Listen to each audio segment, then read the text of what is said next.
За големи и за малки. Напишете на мен в коментар какви се виждате отличия на тая част и на тая част. Сега ще покажем на тази страна и ще сложим на тая. Може да го сложите на пауза и ще ви напишите на мен в коментар, моля. И така, ние разбраха причина, че в тая е проблем, че тези две части. Сега ще сложим нормално нова част, се сложим и ще работи тая много перфектно. И тая кола, разбира се, най-обична BMW.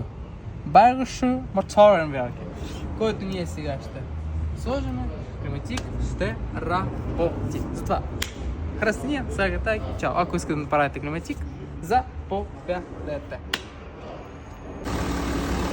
Колата готова.